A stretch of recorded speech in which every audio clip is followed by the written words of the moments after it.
அந்த வேட்பாளருக்கும் அந்த தொகுதிக்கும் எந்த விதமான ரிலேஷன்ஷிப்பும் பில்ட் ஆகுறது இல்லை. எலெக்ஷன் கமிஷனுக்கு நிறைய எழுதியிருக்கான், ஒன்னும் செவி சாய்க்கவே இல்லை. அவங்க எஸ்ஏஆர் முடிச்சானா இதான் லிஸ்ட். இது ஒரு பூத்துல இந்த மாதிரி சிம்டம் இருந்தா எல்லா பூத்துலயும் இந்த மாதிரி சிம்டம் இருக்கும்ன்றா எங்களோட இன்ஃபரன்ஸ். ட்ரெடிஷனல் பார்ட்டிஸ்க்கு நிறைய பேர் வந்து சேர்றது இல்லை, நான் ட்ரெடிஷனல் பார்ட்டிஸ்க்கு இப்ப வராங்க. நேரடியாக மக்கள் வங்கி கணக்குல பணத்தை செலுத்துவது நல்ல பொருளாதார யுக்தி. என்ன கொண்டு போய் யூபியில போய் பிரச்சாரம் பண்ண சொன்னீங்கன்னா நான் என்ன பண்ணுவேன்?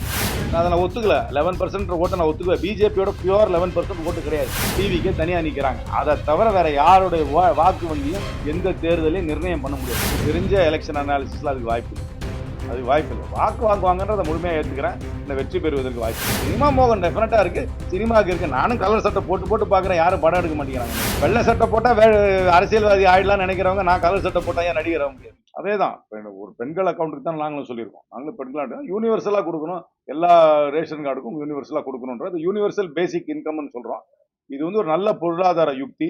இந்த யூனிவர்சல் பேசிக் இன்கம் என்பது ஒரு சப்ளிமெண்டல் இன்கம். இந்த 2000 ரூபாயை வந்து கொடுக்கறதுனால கிராமத்து பொருளாதாரம் வளர்கிறது. ஏனென்றால் பொருளாதார நிபுணர்களே சொல்லியிருக்கிறாங்க, இதை வந்து அங்க கிராமத்துல வந்து அவங்க சுத்து வட்டாரத்துல தான் அதை செலவு பண்றாங்க. சுத்து வட்டாரத்துல செலவு பண்றதுனால மினிமம் 2x, அதாவது 2 மடங்கு அது வந்து அங்க பயன் இருக்கிறது. மினிமம் அதுக்கு மேல ஒரு ஊர்ல வந்து 10 வீடு இருக்குனாக்கா அந்த 10 வீடுக்கு 20,000 ரூபாய் வருதுன்னா அந்த பொருளாதாரத்துக்கு 40,000 ரூபாய் அங்க சர்க்குலேஷன் வருது. அவங்க கையில லிக்விடிட்டி கொடுக்குறாங்க. இது உலக பொருளாதார நிபுணர்களே சொல்லியிருக்காங்க. எங்களை பொறுத்த வரைக்கும் மற்ற நலத்திட்டங்களை விட நேரடியாக மக்கள் வங்கி கணக்குல பணத்தை செலுத்துவது நல்ல பொருளாதார யுக்தி. இதை யூனிவர்சல் பேசிக் இன்கம் அப்படின்னு தான் கன்சிடர் பண்ணும். இதை இலவசம்னு கன்சிடர் பண்ணக்கூடாது. இதை யூனிவர்சல் பேசிக் இன்கம் கன்சிடர் பண்ணும். இது நல்ல பொருளாதார யுக்தி. இதை வந்து காங்கிரஸ் கட்சி ஆதரிக்கிறது.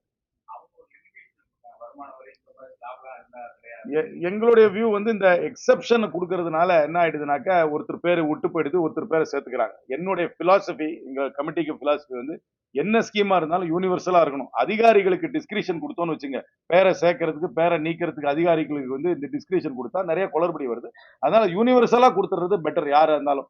அதுவும் அவங்களுக்கு அது வந்து ஒன்றும் பெரிய தொகை கிடையாது. இது வந்து வருமான வரி வாங்கினவங்களா இருந்தாலும் 2000 ரூபாய் போச்சுன்னா அவங்க லோக்கலா செலவு தான் பண்ண போறாங்க.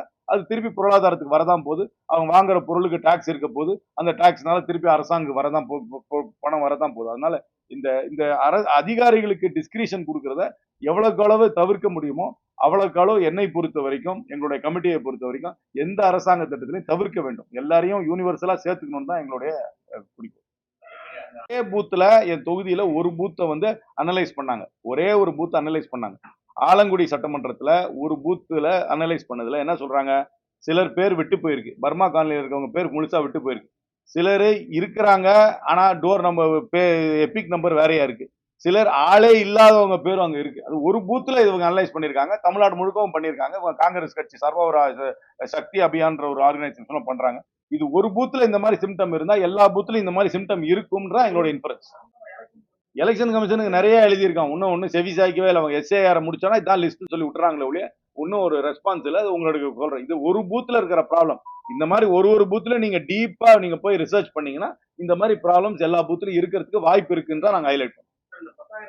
எனக்கு தெரிஞ்ச எலெக்ஷன் அனாலிசிஸ்ல அதுக்கு வாய்ப்பு இல்லை. அதுக்கு வாய்ப்பு இல்லை. வாக்கு வாங்குவாங்கன்றதை முழுமையா ஏத்துக்கிறேன். இந்த வெற்றி பெறுவதற்கு வாய்ப்பு கிடையாது.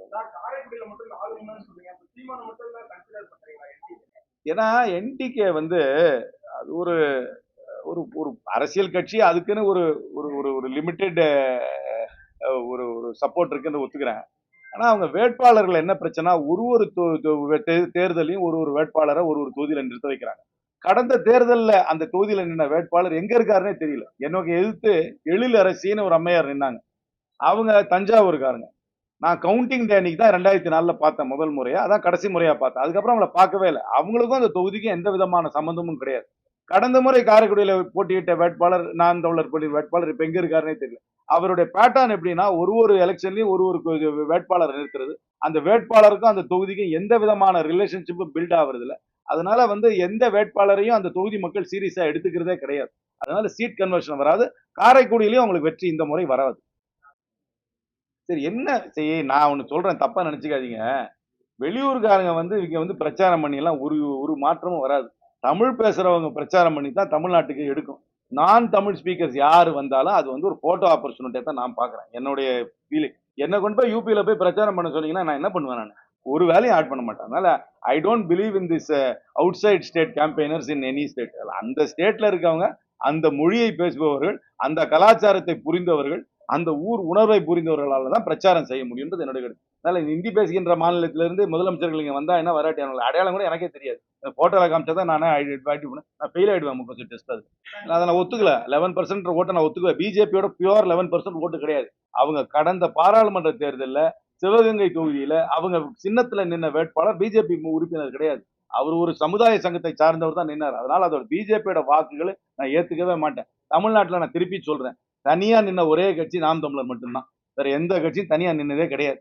இந்த முறை டிவிக்கே தனியா நிக்கிறாங்க. அதை தவிர வேற யாருடைய வாக்கு வங்கியும் எந்த தேர்தலையும் நிர்ணயம் பண்ண முடியாது. பிஜேபி தனியா நின்னதே கிடையாது இந்த தேர்தல். அதனால பிஜேபிக்கு 11% வாக்குன்றதை நான் ஏத்துக்கவே மாட்டேன்.